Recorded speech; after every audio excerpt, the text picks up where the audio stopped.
यह कथा बहुत प्राचीन है। जब भगवान श्री कृष्ण बाल्यावस्था में गोकुल में रहते थे, उस समय ब्रजवासियों की परंपरा थी कि वे हर वर्ष इंद्रदेव की पूजा करते थे। उन्हें विश्वास था कि इंद्र ही वर्षा करते हैं और उनके खेतों, गायों और जीवन का पालन करते हैं।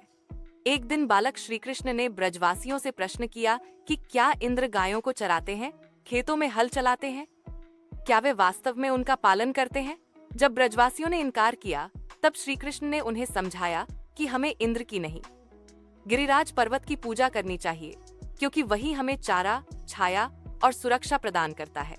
ब्रजवासियों को यह बात समझ में आ गई और उन्होंने इंद्र पूजा छोड़कर गिरिराज पर्वत की पूजा की। उन्होंने पकवान बनाए, गायों को सजाया और गिरिराज को भोग लगाया। भगवान श्री कृष्ण ने स्वयं गिरिराज पर्वत का रूप धारण किया और समस्त भोग स्वीकार किया।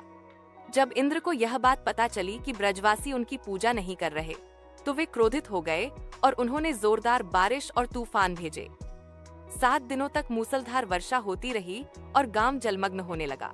तब भगवान श्री कृष्ण ने अपनी छोटी सी अंगुली पर गिरिराज पर्वत को उठा लिया और ब्रजवासियों, गायों व उनके सामान को उसके नीचे आश्रय दिया।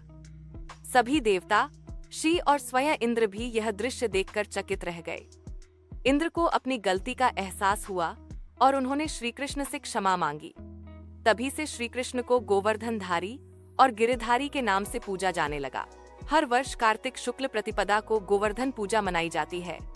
लोग इस दिन गायों की सेवा करते हैं, गोबर से गिरिराज जी बनाकर उनकी पूजा करते हैं और अन्नकूट का भोग लगाते हैं। यह पर्व हमें प्रकृति, गौ माता और सत्य मार्ग पर चलने की प्रेरणा देता है। गिरिराज जी की यह कथा केवल एक पर्वत की नहीं है, बल्कि यह आस्था, प्रकृति और धर्म के सम्मान की प्रतीक है। यह हमें सिखाती है कि जब हम सच्चाई, धर्म और प्रकृति के साथ खड़े होते हैं, तो स्वयं भगवान हमारी रक्षा करते हैं।